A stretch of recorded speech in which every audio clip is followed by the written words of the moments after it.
Alright, so you've been playing Arc Raiders for a little bit, and you may have noticed that your crosshair is white and kind of small when you have no gun out, or maybe just kind of whack in general. You're losing track of it in fights, whatever. So we're gonna go ahead and fix that right now. I loaded in the practice range so I can actually see what I'm changing. I recommend you do the same, but you don't have to. We're gonna load up our settings menu here. We're gonna head on over to accessibility, and we're gonna ignore this part. You can take a look, obviously, if you want to, but that's not what we're here to talk about. We'll talk about this in a little bit, but first we're going to go straight to the crosshair.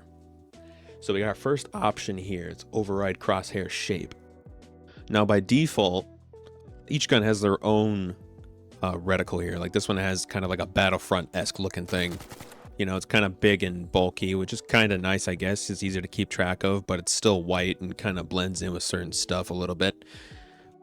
The Venator has this weird half circle T thing that's just so ugly. I can't stand it. There's other guns too that obviously have different ones, but you get the idea. So that setting I was talking about earlier, override crosshair shape, that makes it to where it doesn't change anymore. Once you turn it on, it'll stay a certain shape no matter what gun you're holding. And I'm going to turn it on for this tutorial because I mean, I feel like having a custom crosshair that doesn't change is better for me. Some people might not care that it changes, and that's up to you. But I'm going to go ahead and make it to where it stays the same.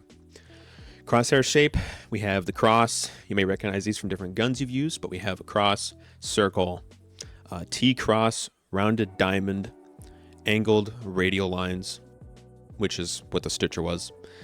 And yeah, that's pretty much what we got right there. It doesn't look like we can choose the ugly half circle. Thank God. Weapon crosshair center dot. It's by default off, but I like to turn it on because if you're using like a Toro or something with low accuracy, it's easy to go ahead and center your shots better because once you're moving around, I'll go ahead and show you real quick. All right, I went and grabbed a shotgun. So the point of this is when you're moving around a lot, and you got a big old crosshair, you're dodging around, you're hip firing and whatnot. The crosshair's a lot bigger than normal.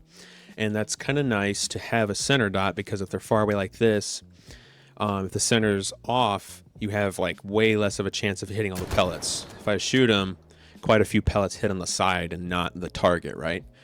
It's not enough that they're inside the circle. They need to be inside the center because it's going to have a higher chance of hitting more pellets. Even though I may not hit all of them, it'll hit a lot more.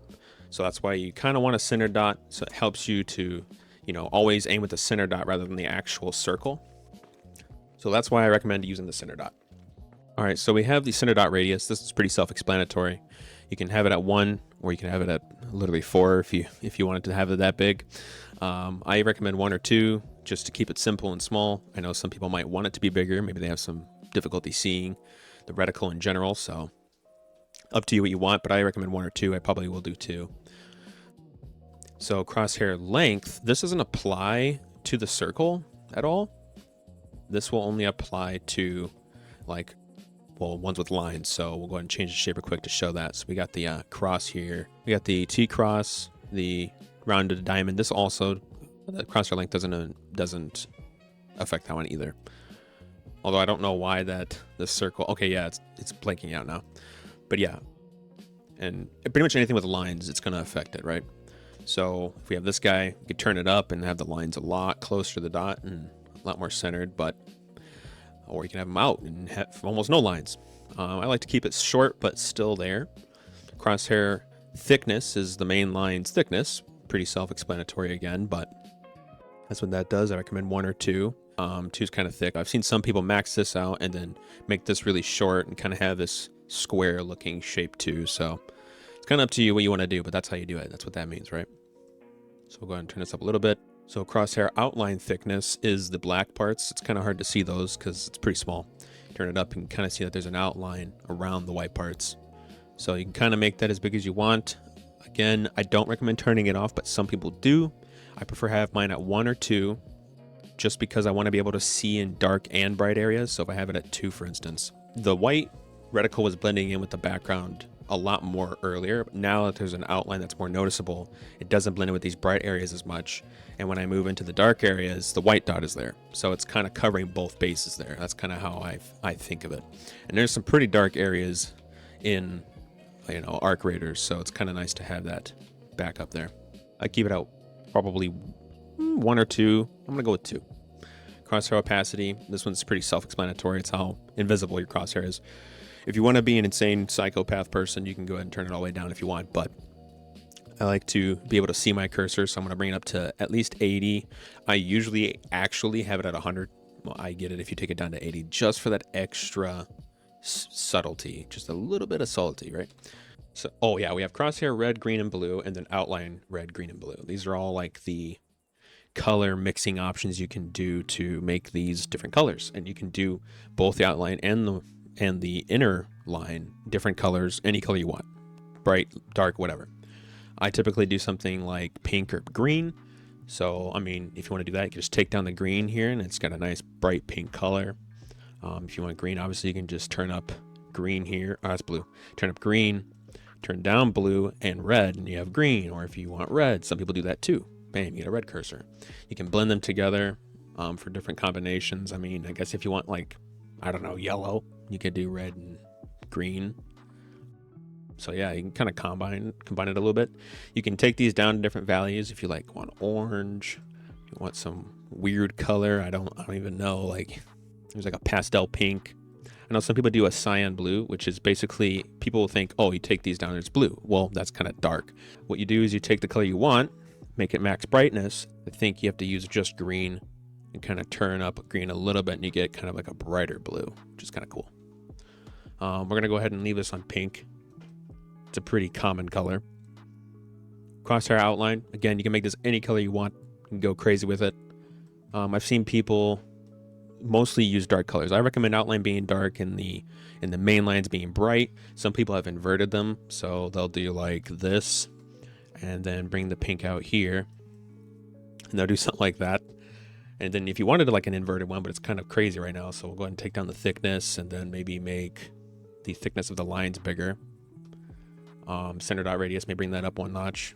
You can do crazy stuff, right? Pretty cool looking crosshair to some people. Maybe some people think I'm insane for saying this looks cool, but it's up to you, right? I'm not saying it's you know, the best cursor out there, but it's kind of neat looking. Real quick, we have the override crosshair shape. You turn that on if you don't want it to change. Otherwise, just so you know what it looks like, if you were to keep this off, right, and it changes per weapon still, it'll still change the shape of the cursor, but it will also apply these settings. So like if you have this super short, right, these lines are super short, and you go over here and you pull out a Venator, right, now all of a sudden the half circle has no lines because you turned it all the way down, right? So it'll apply it to all the shapes if you really want to have a different shape for each gun. Maybe it helps you remember what gun you're holding. I don't know, you do you, right? I'm gonna keep it on. And maybe if you have some vision difficulties and you need it to be pretty big, the game kind of provides that for you if you'd like. For instance, let's say you have some vision difficulties and you need kind of like a bigger crosshair. You could do something like the rounded diamond. You could turn up the thickness a little bit, or a lot if you really need it. Something like this. If you're colorblind, obviously you can change this stuff willy-nilly and get something that you can actually see better. Yeah, you can kind of do all sorts of stuff with it. And if you play a game with it, you know, if you need something, maybe not this specific one, but you get the idea, right? But yeah, you can do all sorts of stuff with it.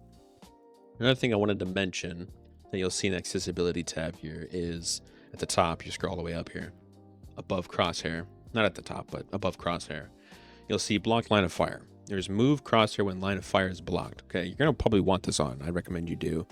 What this does is, if you'll notice, you probably have noticed this before, but say for instance there's an object in your way like this, right? And you're trying to maybe get someone behind this object. You're trying to peek somebody, right? This the cursor will move to tell you if it's not going to hit the target, right? So if you aim back here, it's like, oh, you know, you're not gonna hit that target. You're gonna hit that sign. So that's what that's for. And then it'll tell you when you're away from the sign enough to be able to shoot and not hit it. You turn that off entirely, then it looks like it only moves the dot when that's off. So that's up to you how you like that to work. But I recommend doing the whole cursor, or at least the outside of the cursor, because it's a lot more noticeable, right?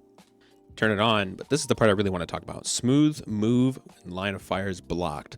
So by default, it's on, and you could tell by how I'm doing this that it moves between the cursor and wherever it's going to actually hit smoothly. It doesn't flash between the things instantly. So if you turn that setting on, or I'm sorry, you turn it off, it'll instantly give you an update, right? There's no delay between getting an update if you're going to hit your target or not. There's no movement, which I recommend, because then you know instantly, oh, I can shoot him as soon as that cursor comes back up, right? All right, I think that is it. There's not much else to say about crosshairs. They're pretty simple in this game, but they're also very useful. Crosshairs in this game are pretty customizable, so go nuts with it. Make some cool stuff. Feel free to comment down below if you made some wacky crosshairs. I guess I'll see you guys in the next tutorial then. Bye!